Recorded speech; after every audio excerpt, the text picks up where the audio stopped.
Ed is an extremely dedicated individual and strives for excellence for everything that he attempts to do in the yeshiva. Ed is an incredible role model because not only is he erudite as a professor, as a teacher, but he is ehrlich, he's fine in all of his demeanors and all of his interactions. Ed, by his person, by his example, by everything that he does, teaches all of us never to settle for what's merely mediocre.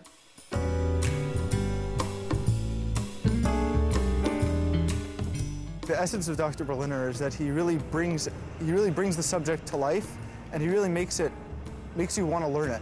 He is also known as one of the most serious teachers in the school. He gets the people to do the best on the AP exams because he works them very hard. Even now, even after not having him for a year, he still comes up to me all the time and asks, what classes I'm taking, what colleges I'm interested in going to. He calls himself a coach. He really likes us. And I've heard people during tests saying that they really heard his voice, like, fight through it, man. So, besides the fact we all love him, he's a great teacher. You don't have to be a clown to amuse students. What you have to do is open up their inside so you can bring out the inner joy. I think we're very lucky on both the boys' side and the girls' side to see that some of the future leaders of tomorrow are these students. I have an expression I use with the students all the time. I chop off 3 of my fingers to be as smart as them. What he really cares most about is the moral education of our young men.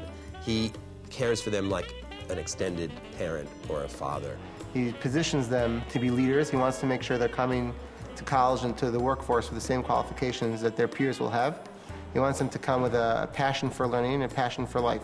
He waits for those AP scores to come in with such enthusiasm because he knows how happy it's going to make the kids feel when they do well, and he tries to encourage them, and if they're willing to work hard with him, he's willing to work hard with them. When I go to the girls' high school and I see the effervescent attitudes of the young women who are using the laboratories, and you know you've enabled that, that's what really gives you the greatest nachas. It's not important in the classes I teach what marks they get. What is important is they never look back and say, I wish I had given more, but I didn't. And I think that if you can infuse that in students, then you've really gone a long way toward enabling them to be leaders.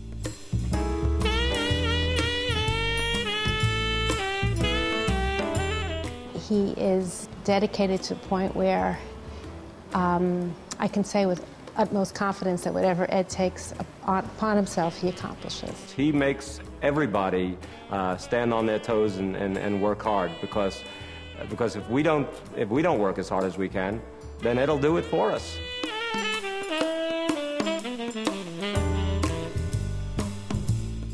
All 3 of my children went to Yeshiva University High School for boys. And my wife and I were amazed is that we realized we didn't really know how to pick a school until our kids were already in the school. Ed always reminds them that they're good boys, and they'll always be boys, I think, until they're 95 years old. He's committed to them. And as a family man, that's extremely important because he's very busy.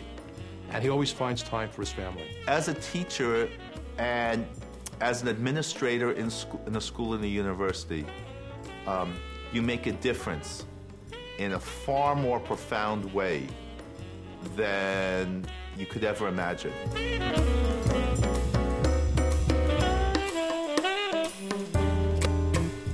Ed is passionate about life. The teacher, a coach, and a friend. Ed is intense. He's fun. An inspirational teacher. Warmth, passion, compassion, that's Ed. He's cute. Ed is a committed guy. And that's what makes Ed, Ed. There are times when I'd like to draw people to me and students to me, a la fusion. So in that case, I would be toward the lower end of the periodic table, hydrogen or helium. And there are times when I like to fission off some of my knowledge and some of my beliefs. So in that case, I'd be toward the higher end of the periodic table, such as uranium.